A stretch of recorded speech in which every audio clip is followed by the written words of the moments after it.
Welcome back to Micro Moments of Self-Love. I'm your host, Fatema Dewji, and today we have the incredibly talented music artist, environmentalist, and UN champion, Ben Paul.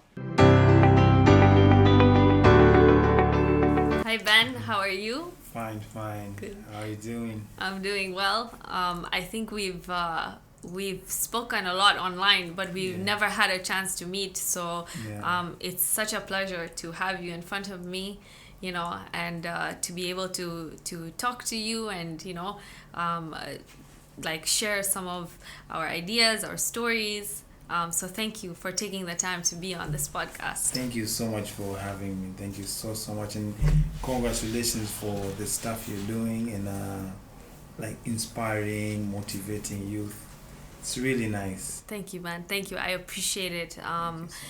We discussed this earlier, and I said that when I wake up in the morning, I one of the only things that goes through my mind is that A, did I do justice to myself, and B, was I able to make an impact to someone else? And those are the two things that my intention in the morning.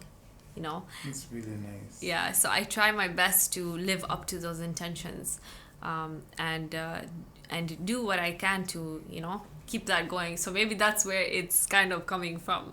That's really nice. Yeah. You see, now for me, there's like a phrase going around on my mind, like automatically I'm thinking like, we don't have time, Ben. We don't have time. Yeah. So whatever you do, make sure you change, whatever, like positive change in the society or in someone's life. It's like in my daily life. For example, I don't have a record label, but I support new artists whenever I can. Sometimes advice, sometimes through the phone. Sometimes you can bump into an artist, then it's like, Ben Paul, you remember me? Some of them are big. Like just recently, Young Lunya, a rapper, reminded me that I did a chorus for him about 8 years ago when I went to the studio to do a song for Chidi Benz. So he was at the studio, and then he asked me, like, Ben, can you do a chorus for me? There's a song here. I didn't know him, but I just recorded and then bounced. And then right now, he's one of the hottest rappers, probably the number one. And then he reminded me, there was a random day we were just hanging, and then he was like, Ben, I respect you for life, man. You did a chorus for my song. I was nobody. Do you remember at Messin Selector Studios? I can't remember, so it's for me. I'm like, yeah, at least, you're doing something. It's, I think, making an impact and changing people's lives, it gives you a sense of it gives you a sense of happiness that I don't think anything in the material world can fill up. Yeah, no. Right? Mm-hmm. And yeah, I just, we were discussing this, and I think one of the things that I really like about you is that you're very down to earth. You're so easy to talk to. You're very humble, and I think this is one of the reasons why you have reached where you are. Because of your humility and your grace in the way that you talk and work with people. So being a musician and being humble, you don't really see that much. A lot of the musicians that I know, I think sometimes their ego becomes so big that it overtakes everything that they do, right? Thank you so much. I believe you have to be that to recognize that. So you're also very humble, and thank you for your kindness. I came to your office. Everybody is lovely. I've been welcomed very well. It's very beautiful. Thank you so much. And I can see that you have a very lovely team. You work together. Very beautiful people. Very it's just, I feel good to be here, to be Thank you, Ben. honest. Yeah. Thank you. I appreciate it. Thank you so So Ben, I know you wear so many hats. Yeah, you are a musician. Yeah. You're an environmentalist. You're an UN representative. Yes. So you do a lot of work. You do a lot of different stuff. And a lot of, like, as a musician and a UN representative, and they're very differing roles as well. I think it means that they require different parts of your personality. So I want to ask you, let's say that you only had to pick one. This is a question that's just like I want to know how you feel. If, let's say, for the rest of your life, you could either only be a musician or create social change, or whatever it is, you could only do one. Which would you do and why? I love music from the bottom of my heart. I love music, like in every mood, in every situation. Music is like a go-to thing. But then, as much as I love music, I love to be part of the positive change to the community, and to be able to uplift others and to touch as many lives as possible. So whatever that, because for sure it will be very difficult to leave music. That's for sure. But then, I want to be of service, like any day. If I can't do everything else, I will do it through music. Maybe I will make more uplifting songs, more inspirational songs. But this still, I think it won't be enough. I want to be on the field, that's why that's a very... It's a tricky question. It's a tricky question. I ask myself that every day, because, I don't believe in titles. I always believe that people can be interchanged in terms of their title. One day you are a director, one day you're a CEO, and one day you are not. You're left with who you are as a person and the impact you make, right? So I always ask myself this question, like, let's say that there's only one thing that I could do for the rest of my life, and that would bring me happiness and that would also make an impact. What would it be? So it's that's why I put you on the spot, because you are one of the few people that I've met that does so many different things, right? So it's good to know. So Ben, I want to take you back to your childhood, when you were 7, 8 years old. How did you grow up? When did music come into your life, and when did it influence who you've become today? Okay. I was born at Vingunguti, Dar es Salaam, and I was born in a poor family, I say. And my mother was a housewife, and my father used to work. He was a businessman, but mostly dealing with cows, and because we're from Dodoma, and there's that culture of cattle, and also meat business. So he was into that. And I started primary school at Vingunguti when I was 7, I think it was 6, 7. And I had a brother who passed away in 2007. He was 2 years older than me. And so when I was a child, I would say I was kind of invisible. I think I was invisible because I didn't get so much attention, maybe I would say that. Like when I want to cry, or when I'm so happy, like I get good grades from school, like there's no venues to celebrate or stuff like that, because my father, my late father, was a very like very was a very like very I don't want to say antisocial, but it was like he would go to work, come back home, sleep, wake up, eat, go to work, come back home, sleep. Like we didn't have much time like to talk. And my mother as well, you are scared, like you're scared to tell her how you feel, you know. So most of the time you will be like on your own, like if you are going through something or you have some wins you want to celebrate, most of the time it was on your own. And so that kind of loneliness, it killed my self-esteem in one way or another. So when I was in school, I was a very quiet kid and I was very unconfident. So I started to, like, on my mind, unknowingly, I started to think of what can I do to win, some attention, some, yeah. So as just a kid who was just playing, so I started doing comedy stories, and then acting, and then dancing in traditional groups at school, and then also acting, drama, painting. I was doing a lot of stuff, and then I started to get like popularity, at least in my class.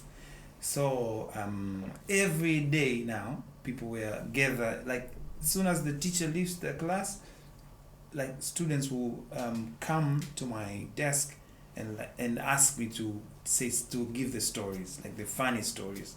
Then I will give the stories, and then they laugh, and then I was enjoying that attention and that, yeah. So also arts, drama. We did a movie when I was in primary school. Two movies, and then we would travel sometimes with a school arts group. So slowly, and then dancing, and then later, I was really enjoying the fame, the performing at the graduation day, at the graduation, and then when I joined, after my primary school, I passed. We were like 6 kids who passed. Despite doing a lot of stuff, despite being a kind of crazy kid, I still passed, and we were very few. We were like 6 kids of from two classes, like from about 90 kids, but only 6 kids passed to secondary school, and I was one of them. So I was like, I think I need to stay focused. I think I can do better with studies. So from 1 and from 2, I kind of slowed down the drama and arts. But when I was in Form 3, I started again because it was in my system. So I started doing comedy, singing, rapping, until I reached Form 4. I went to THT. A friend of mine suggested that you should go to THT. Your voice is sounding really nice. We were just students, and we were in the same class. His name is Stereo, or James Masaniva. He's a rapper right now. So he was the one who was like, Ben, I don't know much about music, but your sound, the way you sound when you sing, it's sounding really nice to my ears, and I think it's very beautiful. Why don't you go to THT, Tanzania House of Talents, and they polish you, they teach you if you get a chance.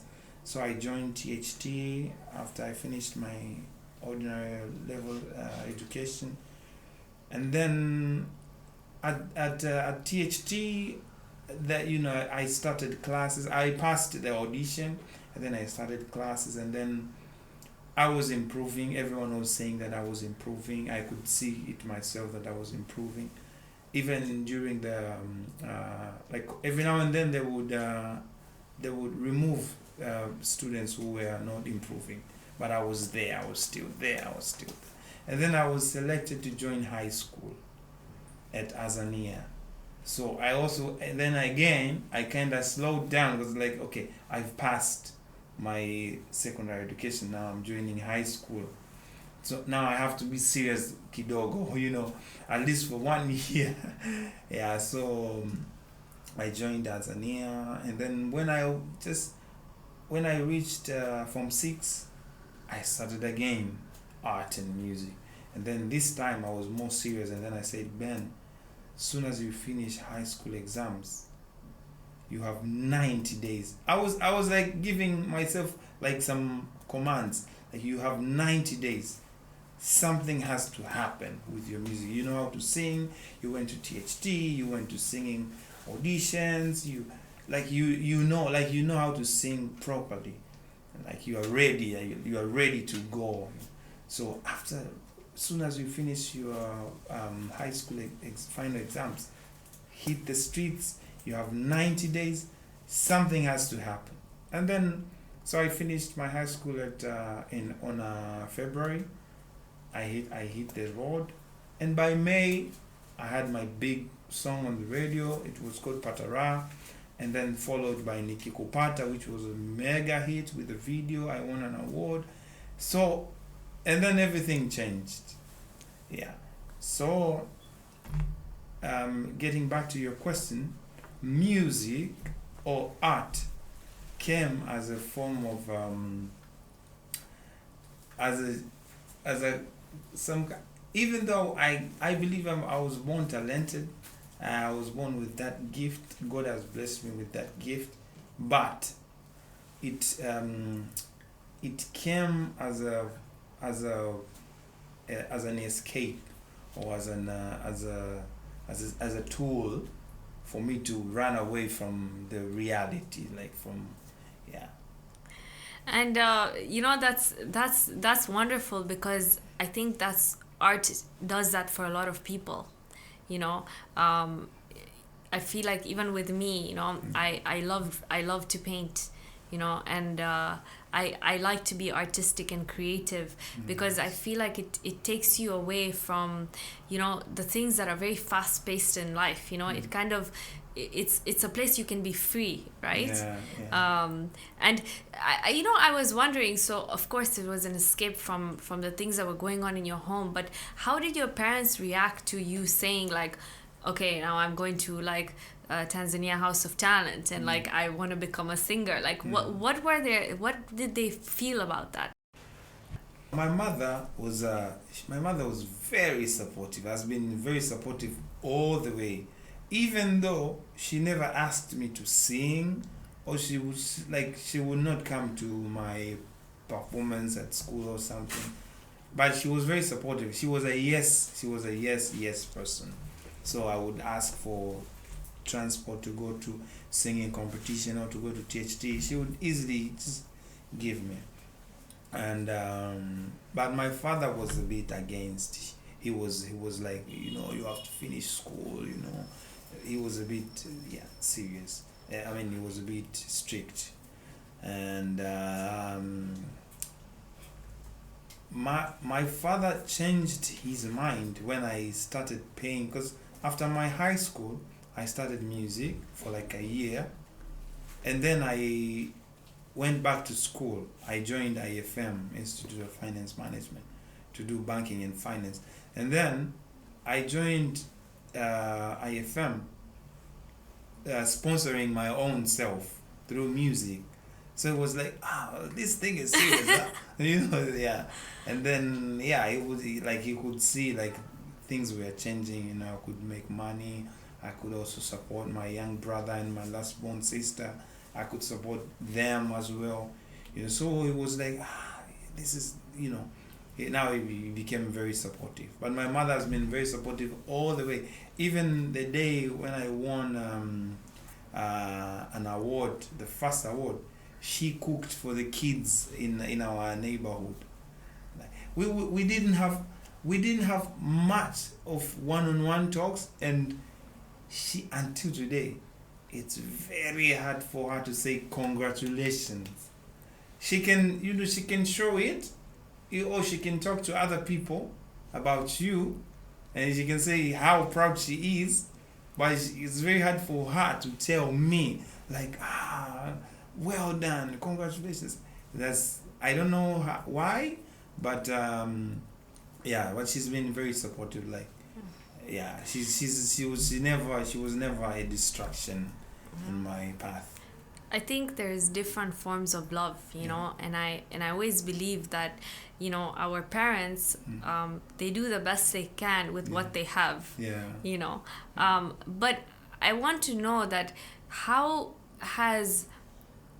do you feel that, you know, because you I think it's only after time that you started to realize that your parents loved you in different ways. But as a child, how did it affect you, you know, and your sense of self-love for yourself, like the way that you were being treated? Like, how did it affect you, you know, and how have you worked towards it until today?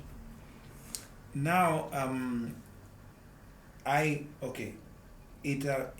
affected me in a way that I you know, the struggle to be seen, you know, was like I was under pressure. Like I want to prove something. I want to prove to my mother that you know, I'm good. I'm the best. You know, you constantly want to prove, and then along the way you win, because you know, you put so much heart in your music, in your creativity, you know, yeah, and then it works. The audience loves it, enjoys it, feels it, but then you still miss that approval, you know, from her. So you keep going. So it kind of put me under pressure in one way or another. But then after I you know, I got fame and popularity and success in music, I came to realize that it's not enough. Like it's not the end of the world. Like, you're not done, because even at the top, I would also still feel some, you know, low moments and stuff like that. So I had to go back and revisit the child and see what was he missing, you know, all the way, and to try and see, you know, try and fix it. It's a ongoing journey. It's something that you cannot say that I'm done. So yeah, so I had to, you know, because I remember there was a time I had #1 songs, you getting booked everywhere, you getting a lot of money, and still you go back to the hotel, and then you feel like, you know, you feel like you don't have a purpose, your life has no meaning. There's those moments. So I had to, you know, find that source. Yeah, so and I have been working on it, you know. It's yeah. I think it's beautiful, the fact that you recognize that. People assume that people who have the fame and have the money, and they look at all these artists and they believe that they're very happy, and they believe that just because they have it all, that they're because of their success, they're very happy, right? But you are a testament to say that it's not true, right? Yeah, it's not true. But also I feel like from our discussion that it's because you found a sense of purpose that's bigger than yourself. Yeah. That's what gave you true happiness, right? Yeah. It's a sense of being able to be of service, Yeah. right? Mm-hmm. But I'm very interested, because it seems like all this stuff you discovered, was it through yourself? Did you see a therapist? Like, how are you able to discover all these things about yourself?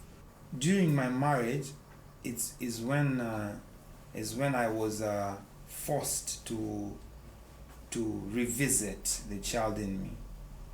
It was a bumpy, you know, the relationship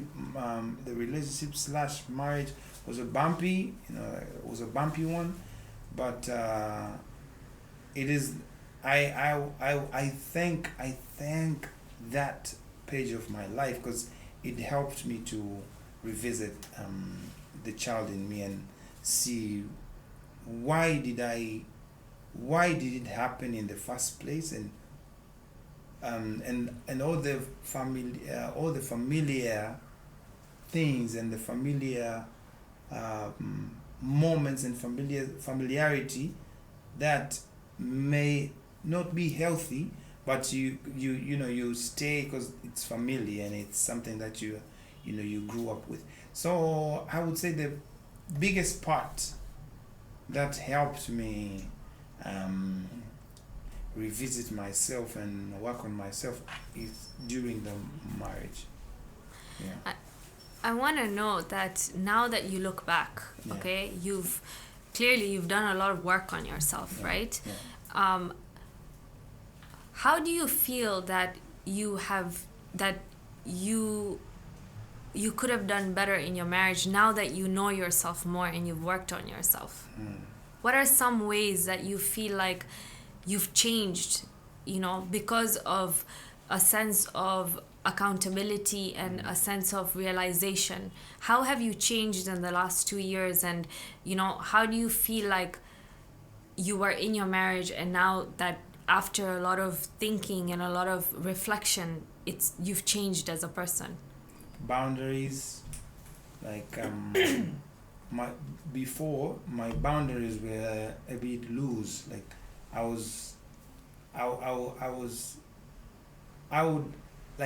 would go out of the way to please, to please people, to please someone, or to please, like not just in a relationship, even generally. So I didn't have strong boundaries first, and also more self time and priorities on the things that makes you. Yeah. So yeah, I would never. It was very hard for me to put myself first. Yeah. So, but now that has changed, and also. You mentioned that you were lacking strong boundaries. Yeah. And you were a people pleaser. Yeah. Right? Mm-hmm. And obviously it goes back to your childhood because of your home and your parents not giving you the sort of importance that and safety that a child needs, right? We all go through our own traumas as children. But I think that it's so wonderful that you've been able to pinpoint where it's coming from and why it happened and how you can change as a person. But I also think that it's very beautiful to have a great sense of empathy. This is why you are able to make a difference and be of service, because you are able to feel what other people are feeling. It's the flip side of trauma almost, right? Like on the one hand, a lack of strong boundaries can mean that you don't love yourself, and that people will also learn that as well, that they can step over you and take advantage of you, right? Yes. Which I'm sure you've gone through, right? Whether it's in your friendships or your relationships. But at the same time, I think that the beauty of being highly empathetic, which I feel like you are, is that you feel what other people feel, and your life becomes a sense of service for others, right? Yeah. And I think that is wonderful that you were able to self-reflect and see. So let's say, I don't know if you're in a relationship right now, but what are 3 things that would be non-negotiable in the next relationship you're in? The 3 values of yours that are non-negotiable in your next relationship. Non-negotiable. Or let's not say non-negotiable. 3 of the most important values, or 3 of the most important things you would look for in the next relationship you have, now that you've learned from yourself. God-fearing, that's for sure. Okay. And also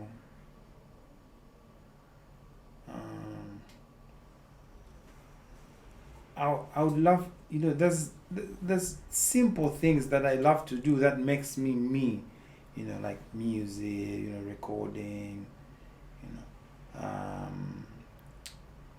traveling, family, yeah, and also I would love to be able,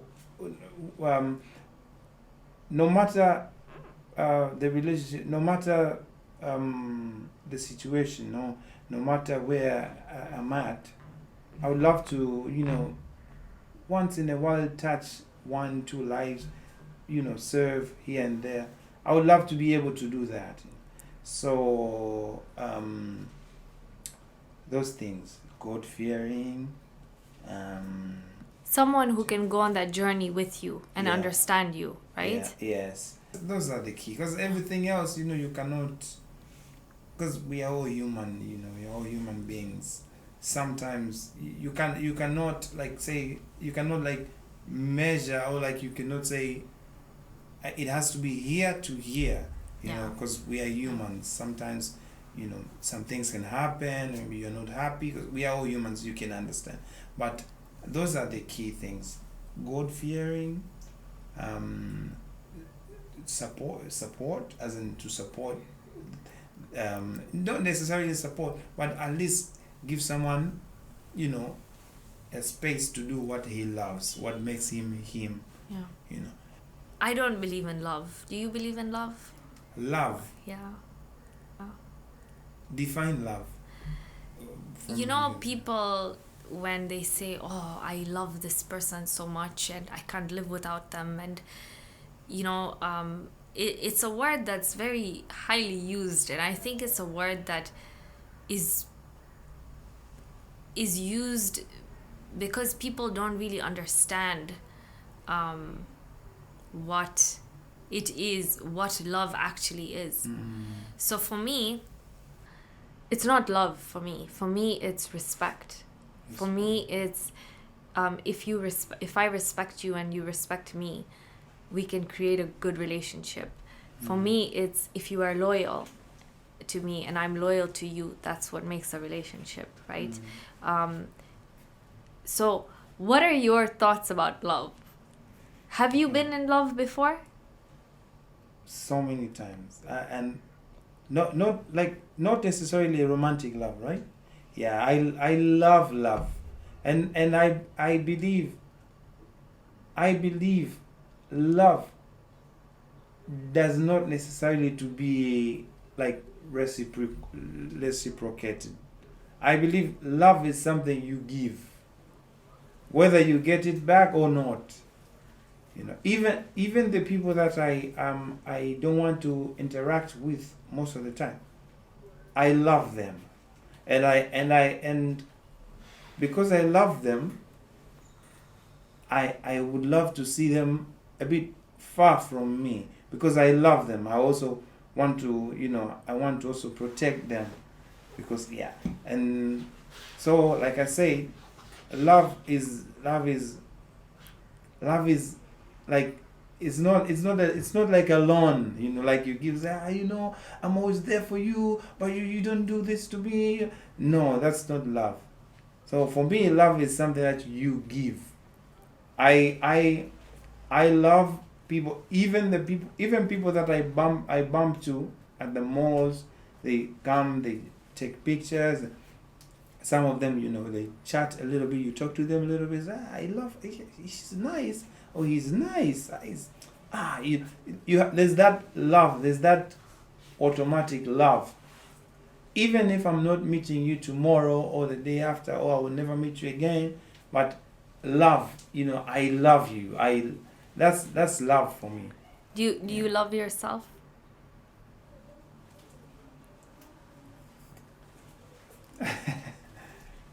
That's a good question. I love myself. Even though I don't give myself enough flowers, I would say, but I love myself. Like, at the back of my mind, I love myself and I do my best. Because you see, for example, you have an interview or a meeting at 10 a.m. and then you have a studio session, and then at the studio you let it flow, until 6 a.m. or 7 a.m. and then you don't have time to rest or to sleep. That's, you're not giving yourself enough love. But then I love this song, and then that meeting is very important. But love at the back of my mind, I love myself, and every time I get a chance to give myself some hugs and some flowers, I do that extremely. Can I tell you why I asked you that question? Yeah. Because I do believe you love yourself, and I will tell you why. Yeah. There is a story of Tume, the prophet, Yeah. and there was a woman, and she kept throwing things at him, and it got to a point where, he would not get angry, and he would continue to talk with her with a lot of kindness and a lot of love. And the people around him were like, why are you doing that? You're being cursed, you're being abused. And a lot of people would do this to him while he was praying, while he was walking. They would just constantly throw garbage at him, and he would always reciprocate with love, right? And he said that the reason is because there's nothing else in my heart. There's only love in my heart, so I can only give love, right? I always believe that, in times of trouble, when you are in a problem, or you are in a challenge or in an adversity, what comes out of you at that time is an identification of what's inside you. So at that time, if you're angry, or you're bitter, or you are jealous, it's because those feelings are inside of you. So you just said to me that when you love to love people, right? You love to make sure that whatever interaction you have is full of love. It's because you are filled with love, right? And I think that's something that doesn't come overnight. I think you have to work towards it. And you mentioned maybe it's through learning how to create boundaries for yourself. What other ways do you feel like you have built a relationship with yourself over the years? How have you built a relationship with yourself over the years? Through reading.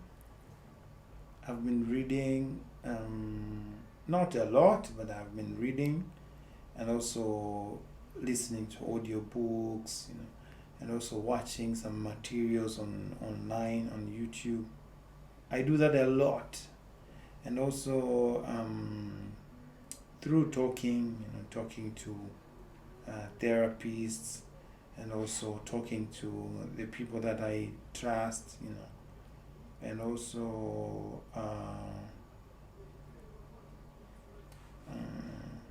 I think around those. A lot of reflection, right? Yeah, a lot of time with yourself. And also, most importantly, the higher power. I pray, even before the interview I prayed. And it's like it's in my routine, daily routine. It's almost therapeutic. It's a form of therapy, prayer, right? Because you are also, it's almost like you're giving up all your control to somebody, to something that's much higher than yourself, right? It's a big relief, right? Ben, it's very interesting because I didn't think we were gonna have a conversation about this. I didn't believe that as a musician that we would be able to have such a deep conversation. So thank you for sharing so much of your journey with me. But I'm very interested to know now about the music side of things. How you have a relationship with music, right? Just like you have a relationship with people, you have a relationship with your music. Tell me a little bit about how that relationship has changed, how different moments in your life has influenced your music. So for example, when you're in love, how does it influence your music? I'm sure through your divorce, music changed, right? Because everything comes from feeling, and that feeling is reflected back into your work. So can you explain to me your relationship with music in the last couple of years? Okay. Before, okay, I will take it from my childhood.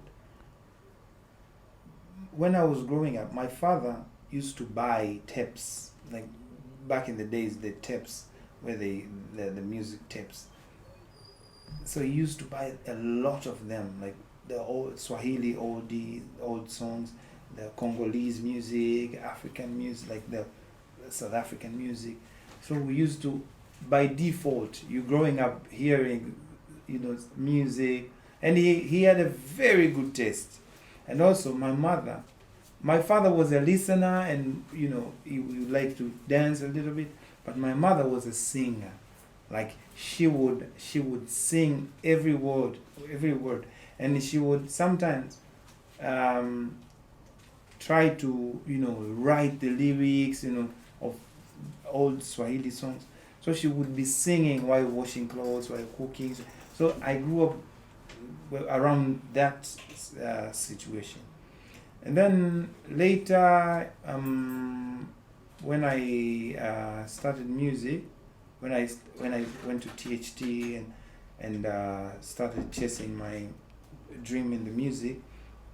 Now I was also writing song, copying.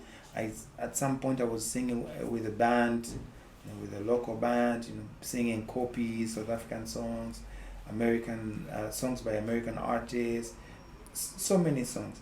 So it became like part of me, and also just that idea of me singing nicely. It was something that it was like, I want that. I want to be at that position. I want to feel that, and also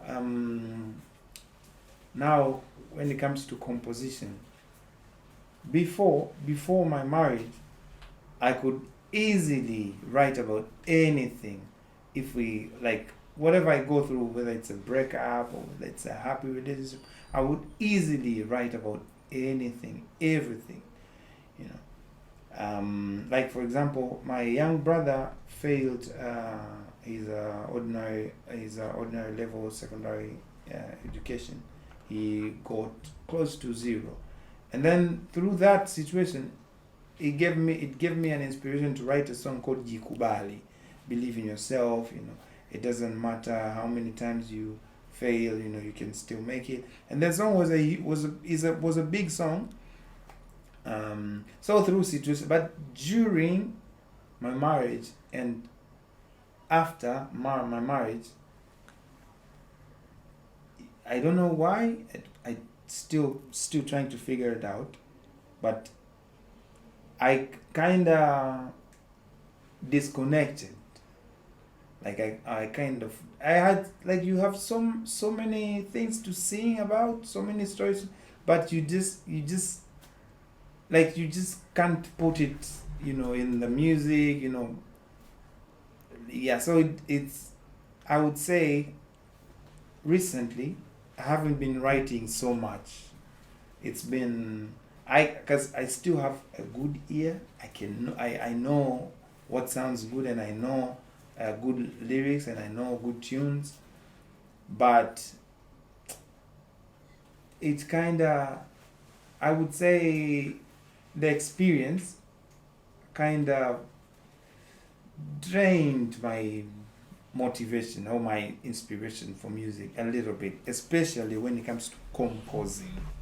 But singing, because the voice is there, I know what to do to maintain my voice, the confidence in my voice, and singing, performing. But composition, I kind of, in the past, during and after my marriage, I kind of lost inspiration a little bit. Huh. Yeah, and I think it's, for me, it's not a big deal to have writers or to have co-writers, because even Rihanna doesn't write. Even it's not a big deal.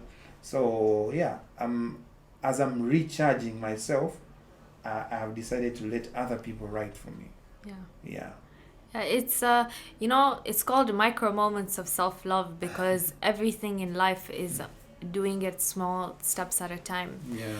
I think the culture these days in life is that people want results quickly. Yeah. They want to reach the top of the mountain quickly. Yeah. They don't want to develop the character Yeah. of patience, Yeah. of grit, of working hard and being disciplined, right?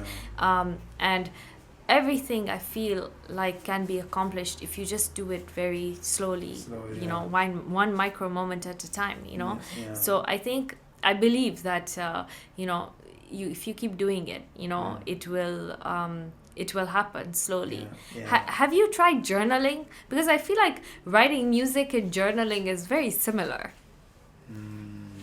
You know, like journaling, like your thoughts. You know, Yeah. like have you tried?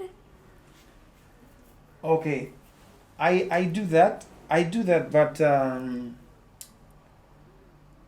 sometimes I do it when I, like, for example, I feel like I want to call someone and complain, or or like shout or do something, and then I decide to put it in on the paper, and then I just tear the paper, and then that's it.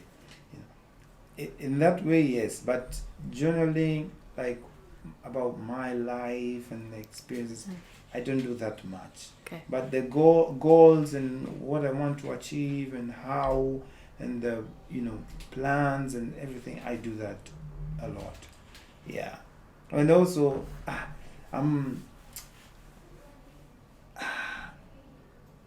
I did once, I wrote a lot of stuff about my experience, and then I was uncomfortable, as in, what if someone reads, it's stuff like that. Yeah. So yeah, I just write it temporarily when I feel something, and then yeah. But it's good, even just tearing it up and throwing it away. It's a form of therapy, you know. It's almost like you're releasing energy, Yeah. right? Because everything moves through energy, right? So Yeah. if it's in your mind and you're taking it out on paper, Yeah. it's good. And then if you're disposing the paper, it's almost like you're getting rid of that energy, you know. It's a good exercise. It feels good, right, to be able to Yeah. just release that. Yeah. So yeah, I know you love music, and I wanted to know, like, what kind of music do you love? Like, what kind of music do you like listening to? Like, let's say it's a sunny Sunday afternoon and you're sitting on a beach, like, what do you put on? It really depends on that day or that particular moment. Okay. Because on a daily basis, I listen to everything. Yeah. And almost in every genre of music, there's some songs that I love, like I really love. So from Taarab to Afro beats to rumba to hip hop, there's songs that I really love, and some of them I can even sing. I can even sing the lyrics. I put them on repeat, but it happens that I listen most R&B songs, because, for example, I use Spotify most of the time. Every now and then, they create a playlist basing on what you listen to, and it happens that you find R&B mix, R&B whatever. So I listen mostly R&B without knowing, without planning, but I love almost every kind of music, and in every category there's something that I love, or artist that I love. Yeah, that's amazing. And how do you feel that music has changed in the last 10-15 years? Yeah, music. Yeah, it's changing. Music is changing. Music itself is subjected to change. Yeah. Yeah, it's automatically it must change, because if you look back at if you go back to 20 or 30 years, like the sounds and the things that people used to love back then, like you go all the way to 90s, 2000, early 2000 to 2010, it's changing. Like for example, right now we are dancing to Amapiano from South Africa. It's popular, but before there was Kwaito, before there was something else, before there was Brenda Fassie. So it's changing. Yeah. You know, I'll tell you something very interesting, right? So I don't listen to music at all, which is funny because I'm sitting with a musician. But I stopped listening to music a year ago. And the reason I did is because I feel like a lot of the language and the frequency of music is disruptive to us humans, right? And, you know, I used to be one of those people where I had headphones on the entire day. Okay, I would be listening to music the entire day. I listened to music, you know, to work. Used to listen to music to go to sleep. I used to listen to music, you know. And then the reason I stopped listening to music is because I felt like it was disrupting me. You know, it was disrupting. Obviously, there's different kinds of music. You know, I still love classical music. I love music that's calm and comforting, you know. But I feel like these days, even when you watch the, you know, music videos and you are listening to some of the lyrics, they're very, there's a lot of profanity, there's a lot of sexualization, there's a lot of imagery that I feel like is not very natural, you know. So, you know, I wonder, like, as a musician, do you notice these things, and what are your views on this? It's very true what you're saying, and I try, you know, for me, I cannot write, as in I cannot compose something like that. I won't even find inspiration to write like some stuff, some, you know, tough or stuff that does not align with my values about women, my values about community. But then I try not to judge or not to point, you know, because I try not to be distracted, because I hear the songs, you know. Sometimes you can be out with friends partying, and then those songs are playing, and then people are moving, and it's good vibes. But then like, you know what, you cannot control everything. Some things you just have to, you know, let it go how it goes, because what can you do? Yeah. You know, because the most of these artists, they have major labels behind them, and, you know, financing a lot of money, heavy rotation, they're winning awards, international recognitions. And then I'm like, you know, in there's a famous word saying, ya Kaisari mwache Kaisari, ya Mungu mwache Mungu. So I'm like, you know, whatever. Yeah. You know, you can't control everything. Sorry. The reason I'm asking is because, you see, I feel like as a musician, they're not you, but musicians have some responsibility, because their music is making an impact, right?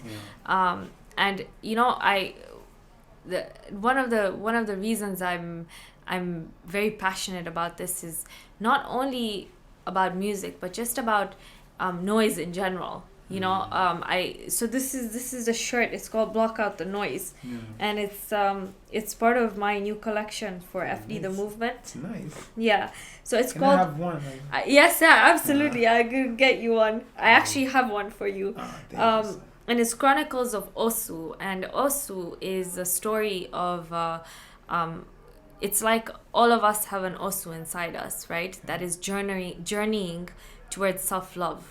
Okay. So the reason it says block out the noise, Osu's in headphones. And the reason it says block out the noise is because I feel like in today's world, we're bombarded with noise in every direction, right? Whether it's the music that we're listening to, where the frequency, I think, is a little bit... it's not in sync with our soul, you know. There's noise in terms of people's opinions, right? There's distraction, which is the noise, the social media. the constant dopamine, right? That people are searching for. And I think the reason I feel like my self-love journey has been about blocking noise. It's been about sitting with myself quietly. You know, when I stopped listening to music, I had withdrawal because I didn't know how to sit in silence. Because I used to literally have headphones the entire day. And it wasn't only with music. I was listening to music, I was listening to podcasts, I was listening to YouTube, I was listening to everything. Like, I couldn't even go to sleep without watching something because I had to constantly have a sense of noise around me, right?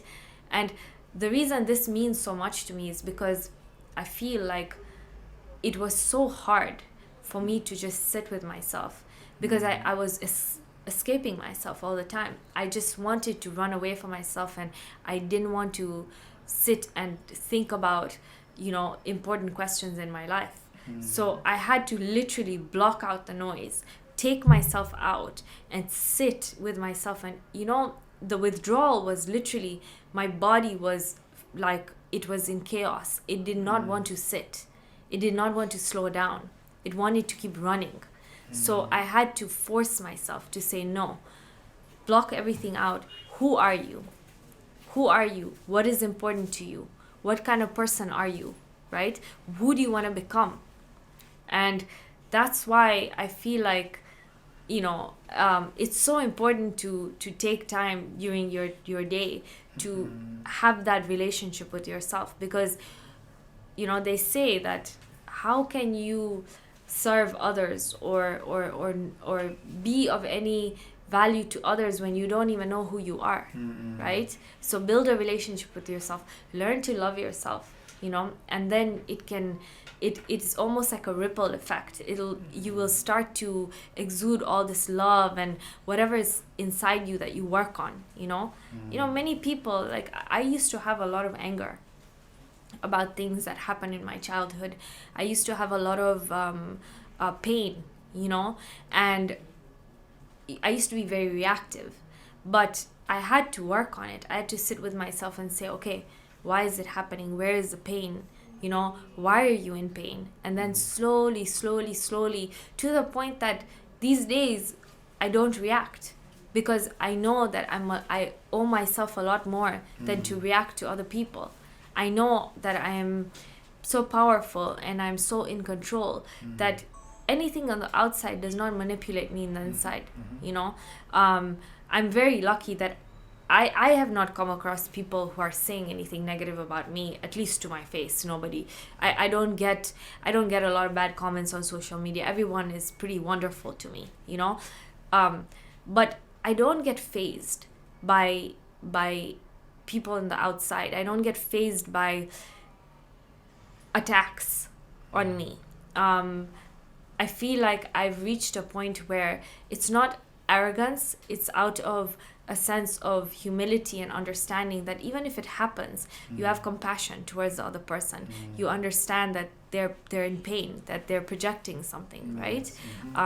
So that's kind of been my journey, and this is why I believe, because it's funny, he's in headphones, but he's blocking out the noise of the world, and he's just focused on, as we should be, on moments of being, on your own and with your own feelings.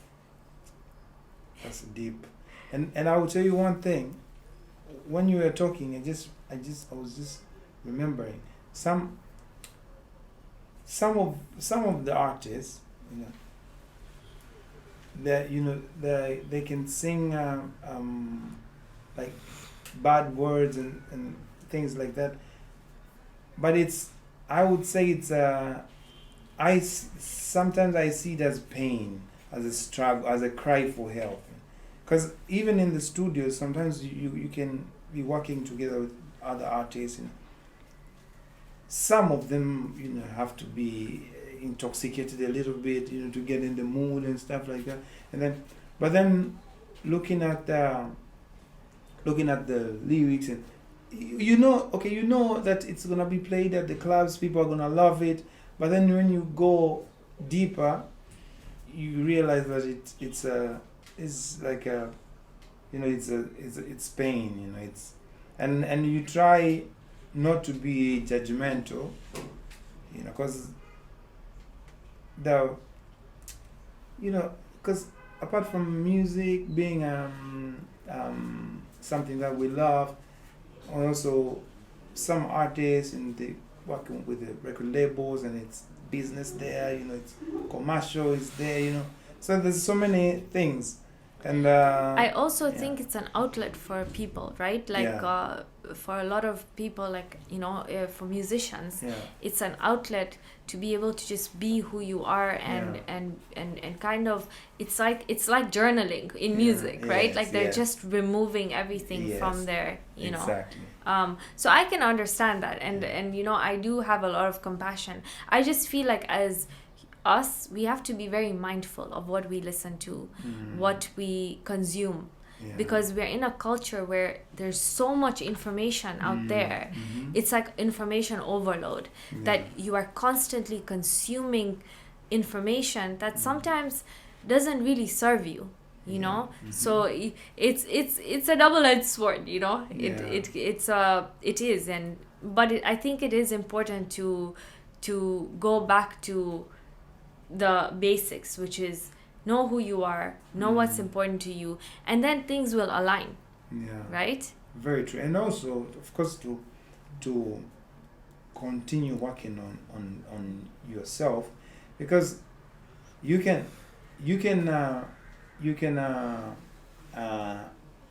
block. For example, you can stop listening to music. From just an example, how maybe you're gonna have kids, or you have kids, they're gonna go to school, they're gonna watch this, they're gonna see this, they're gonna see that. So how are you going, because maybe they will come up loving music, loving sports, loving that, and it's very hard to block everything, like because now the important thing will be like to make yourself more resilient, and try to also teach that to kids, to the ones that look up to you, like to help them be as resilient as possible, because sometimes you're gonna be at the airport lounge and something is playing and you cannot control, stuff like that, or you're gonna be at an event or gathering and then something is playing and then you know what I mean. So you have to also control the things that you can control, like for example playing music on your own, like you can control that, but also to make yourself like to continue on self-work to the point that like whatever is happening, you know what I mean. It's I think even with children, it's very important to teach them from an early age how to believe in themselves, and how to build self-love, so that when they grow older, they can make decisions for themselves out of a place of love and not a place of a lack. Right. Which is, it's tough, but I think that's where it should start, right? You start from fixing your inside and fixing the inside of the people that you love, so that they can project a more beautiful world, but also they can kind of remain safe from all these things that are happening around them, right? Very true. You had mentioned a song Jikubali. Jikubali. I don't know why it came up to me, but this song that you mentioned, I remember somebody told me you had written this song because there was a song I always listened to. You can be the greatest, you can be the best, yes. that used to be my anthem. Nice. So one day I went to a friend of mine, Dr. William Moengu, and I told him, like, I want to create an ad with this theme. And he told me that Ben Paul has a song, Yeah, right? yeah. That was actually inspired by that, Yeah, right? yeah. So it's sorry, it just came up to Yeah. me because it's so interesting that we're very alike in the sense that like even in your music you are trying to make people believe in themselves, Yes. right? Yeah. In fact, the first campaign, the biggest campaign that I did, the first one I did about 10 years ago, was called Usikate Tamaa. It's kind of dumb. Yeah, and the campaign was, you know, basically to teach people how to be resilient, but also to share their stories of their challenges and how they were able to overcome them, you know, and take those stories to the public and kind of inspire each other, Yeah. right? So it's how did you feel creating that song and Wow. yeah, and like how do you feel like it like yeah, like how did it make you feel? Okay, because I saw, you know, we are in the same house. I saw him, the results have came out, and, you know, I could see, because, Your brother. yeah, my young brother, yeah, so I could see, like, he kind of lost it, like, he was like, "Ah, there's nothing else I can do," you know, and also the kind of the household that we grew up in, like, this, like, you know, like, this, no one is like, can be there, like, for you, like, to comfort you, like people are just minding their businesses, you know? So I could tell that he's, you know, he's giving up, like, I say, okay, I want to talk to him, but I want to talk to all youth, to Tanzanians, but this is the inspiration. So I want to talk to him as a symbol, but I'm talking to every young person who's going through something like this. So it felt good to me because the song was big, and also some of the names I mentioned, they're still prospering, you know, like Mwana Ife, you know, like so many things, and also some people reached out to me, like, thanks for the recognition, even though I'm like, are you for real? Because, you know, you've done some major things in this community, you deserve your flowers. But it felt really good, and it's like I would say I wanted to create something for the youth, like, you know, like the anthem, like the you know, soundtrack in the hustling, you know, at school. Yeah, Yeah. it's, yeah. Do you mind just singing like 3 or 4 lines of it? I think it would be so Okay. lovely to just hear it. Okay.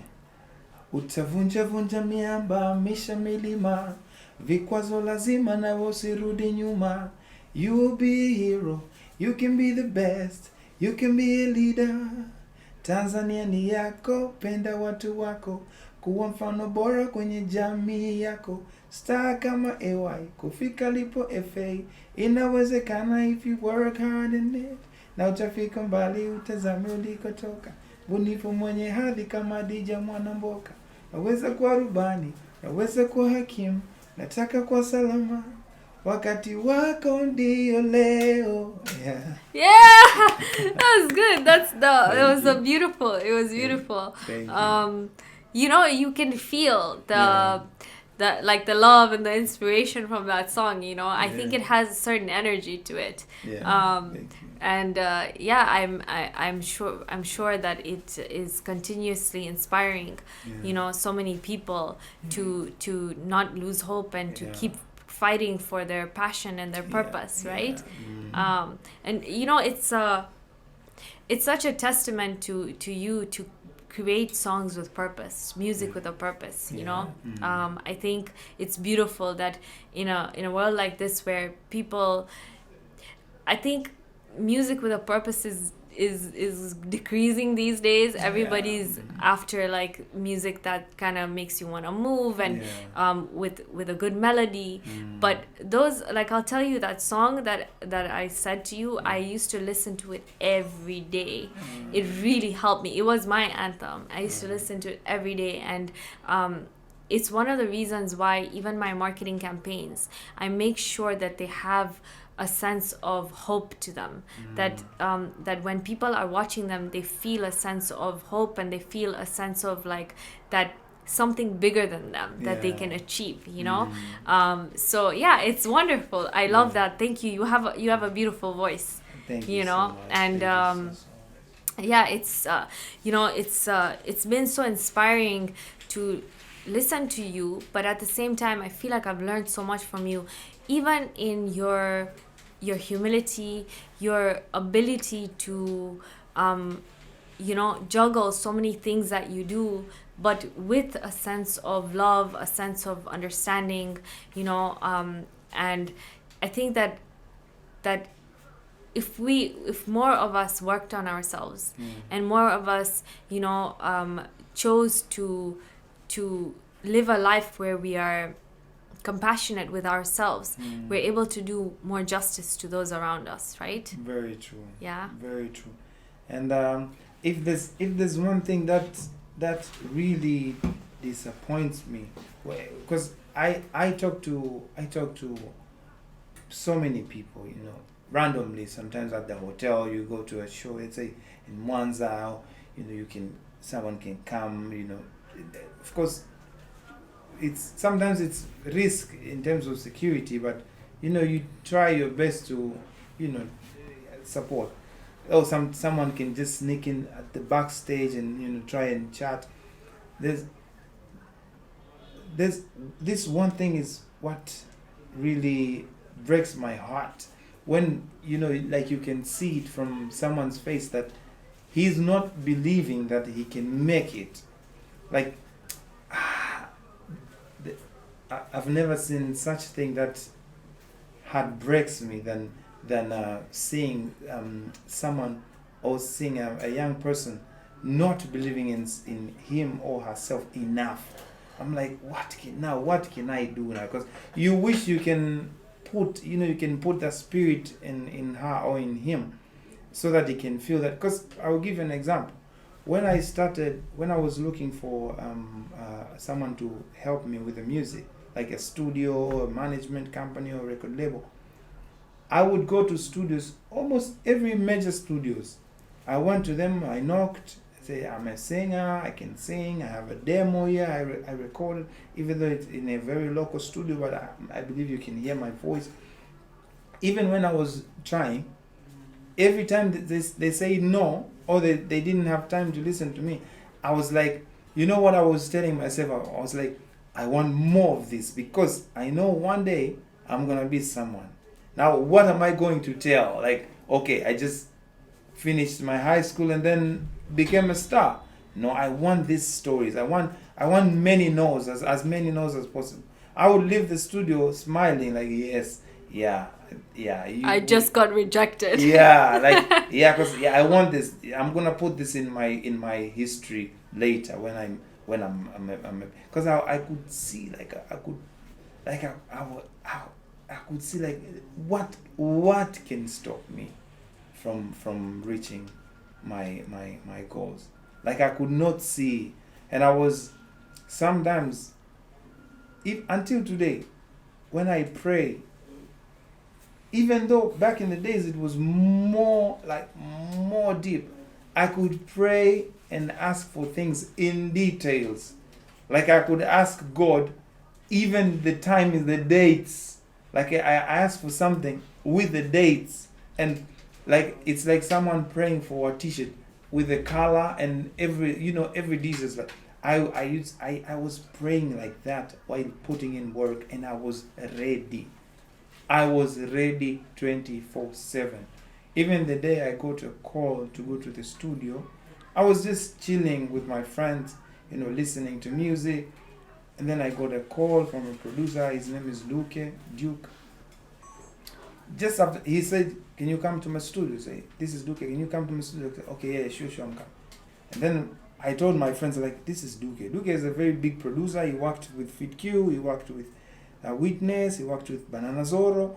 He called me to go to his studio. Guys, if he asks me to sing, it's the end of the game. Like I'm gonna finish him. I told them, and then I went home and then got ready, and then went to the studio, and then from that day, everything changed. I was ready, like I was working out, doing voice exercises, resting my voice, like I was ready, like I was just ready. I said, okay, God, I've done my part. Now, do your part. Yeah. So you didn't just leave it to chance. You worked for it. I worked for it. I Yeah. worked for it, and I knocked the doors. I went to singing competitions. Yeah. Just when I was, chilling and saying, okay, what next can I do? Even on that day that I'm thinking, well, where else should I go and try? That same day in the morning, I was working out and, doing voice exercises and just being ready in case something happens. Yeah.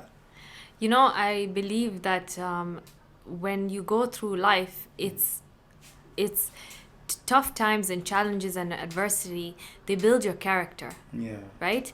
And then even if you don't get the job, or you don't get the post, or you don't get the gig, your character has been built. Yeah. That's more profound than getting the title or the job, right? Yeah. Because you take that lesson with you for the rest of your life, and you will reach higher planes through that, right? Through your character, right? Yeah. So you were knocking on all those doors, and you were happy to hear no, because you knew this is going to build my character. This is going to make me more resilient. This is going to make me work harder, right?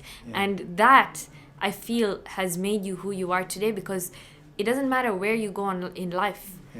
Even tomorrow when let's say your music career is over, it doesn't matter. You'll do something else, but you'll be successful because you've built that character. Yeah. Mm-hmm. Right? Yeah. So Ben, let's say you're sitting across from 7-year-old Ben. I'm 7-year-old Ben. Okay? What would you say to your younger self, knowing who you are now? What would you say? You were having a conversation with your younger self. What would you say? I would say keep going. God is in control. Yeah, keep going. I would say keep going. Because I'm not going to lie to you. Looking at my background, God has played a major part. Because at some point, I was going to dance, at the bars, at night sometimes. I was still a primary school kid. I would sit around people who were using drugs, prostitutes at the bars. And then, even at home, no one is asking, like, where's Ben? Like, you just go to the bar, you dance, you drink a soda, you come back home, you find your ugali there, you eat, and then you sleep. In the morning, you go to school. You plan your reading, your studying time on your own, stuff like that. And then, so, I was at risk. My childhood was at so many risks. Like, I was vulnerable, I was not, like someone could do anything, But then God protected me, and until today, I've seen a lot, from so many things, grew up with so many things, but then God was I was not as the smartest kid or whatever, but God just decided to choose me, because when I was 17, my brother, my older brother, was 19, and that was 2007. He committed suicide in 2007, and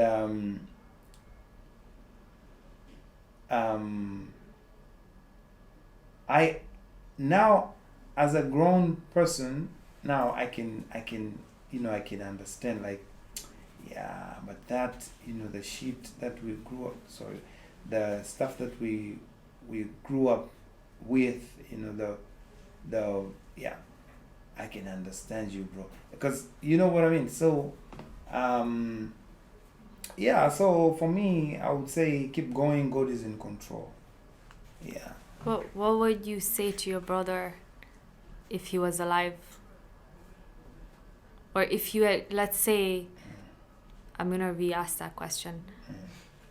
What would you say to your brother before all this happened? What would you say to your brother if you had one meeting with him, one last meeting with him?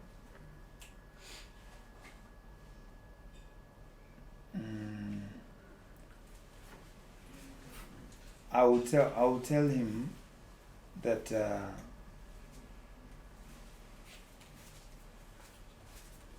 there's nothing that God cannot handle. Yeah, leave it up to God. Yeah. Yeah. How did his death affect you?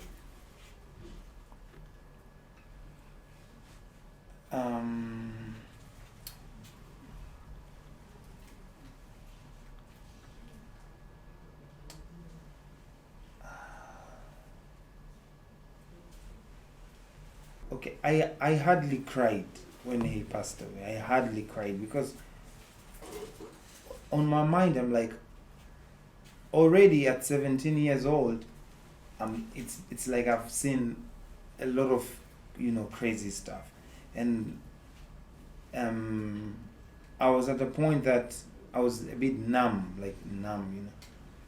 Yeah, so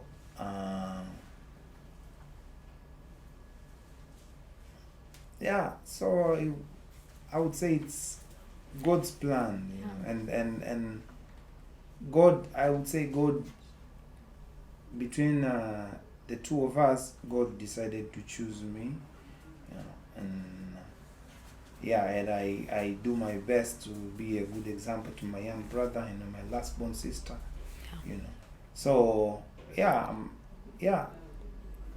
And what keeps you going? What keeps you going every day? We all go through ups and downs and our challenges and our adversities. What is it that keeps you going?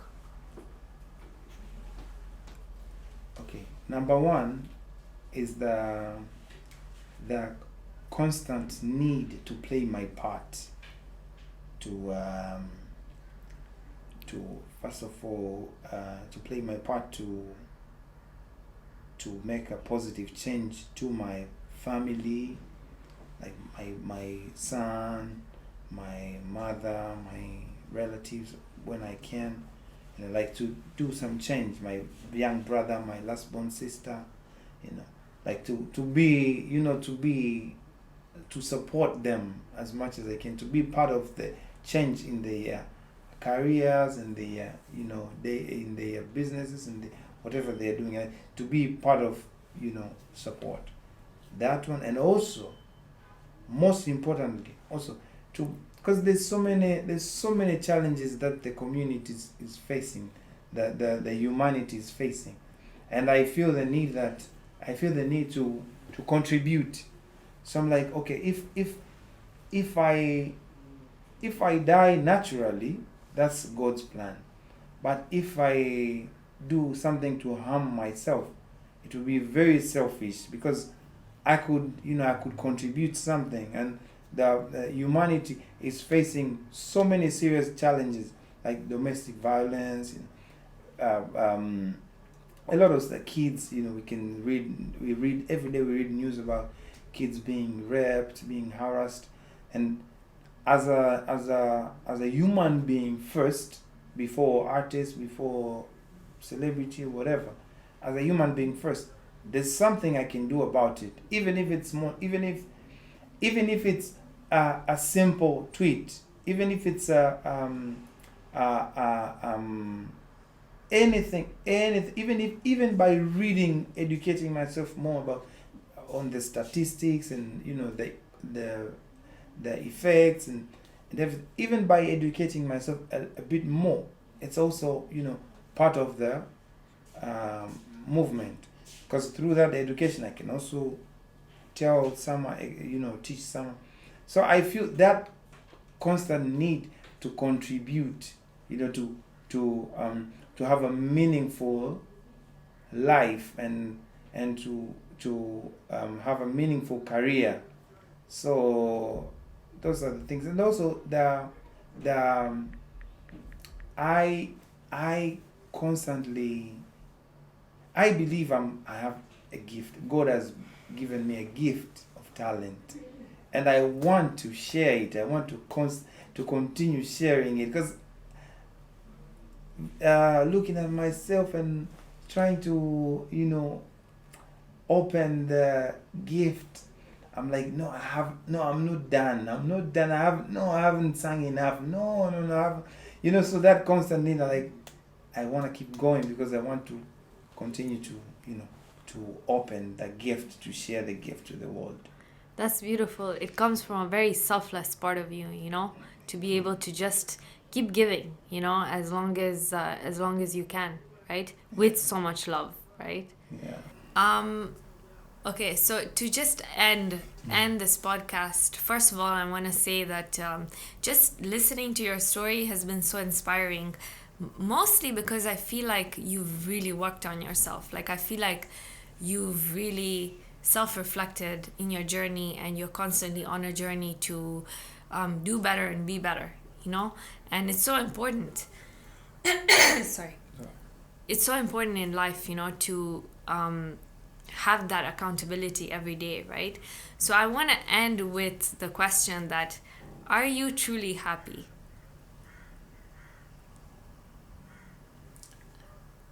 I am at peace, because life, looking at life itself, you cannot be happy 24/7. Sometimes you're under pressure, like you're about to miss an important appointment, like you cannot be happy at that moment. Sometimes you work, and then the payment has been delayed extremely, maybe 3 months, 4 months, and then you have some stuff to do, so you cannot say I'm happy, and you cannot be. I'm at peace. Like, I'm at peace most of the time. Sometimes I'm happy, sometimes I'm sad, because that's life. You cannot be happy when your mother is sick, or your son is sick and cannot go to school on that day, and then but I'm at peace. I love that answer. I love that answer, because I also believe in peace. In fact, every morning I have my affirmations, and all I say is, I am peace. That's it. It keeps me going throughout the day, So then whatever happens, I just make sure that I am feeling peaceful inside. Yeah. Ben, thank you. This has been a very beautiful podcast. It's been so interesting. I feel like, we got to see a side of you that maybe, you don't usually share. We see you in the performances, and we listen to your music, but this is like your true essence, so thank you for giving me your time, for sharing so much of your personal life here on the podcast. And I just want to say, I'm so grateful that I met you. I'm so humbled that you took your time, you came here, and I'm so inspired by you and your story and your journey, and I wish you the very best in everything that you do, that you continue touching people's lives, that you continue with what your purpose is, which is to constantly make a difference. Thank you. Thank you so much for having me. I had a wonderful time. Thank you so much for everything, for the invitation, for the stuff you're doing for the community as well. I thank you on behalf of my fellow youth that are following you. Thank you for that. And also, again, I appreciate your team and everyone who received me here. Very lovely people. Please, allow me to be passing by once in a while. Like, you are say, welcome, please. Yeah. You're welcome at any time. You know, we have the beauty of our office is we actually have a very open office. Even a lot of the youth I work with, sometimes, you know, they're done with the internship, they leave. I tell them, please come whenever. You're welcome to come at any time. You know, I really believe in the power of building relationships. I feel like I've seen it with my own eyes, how when you build beautiful relationships, it transforms your entire life. How interactions, when you have wonderful interactions with people, how it can influence your just your level of happiness and your level of peace, you know. So please, you're welcome anytime. You know, to come by, and hopefully this is not our last meeting. You know, I look forward to sharing a lot more with you. You know, sharing a lot more of, because I've learned so much from you today, you know, on just how to also be so composed. You're very composed. Thank you know. Thank you very much. Thank you, and it's been a great pleasure. Thank you so much. I know you're a very humble person. I know what's gonna happen. It's gonna be thank you. You know, the Tanzanians, that's what they do, right? It's the hello for 20 minutes and the thank you for the 20 minutes. Thank you so much.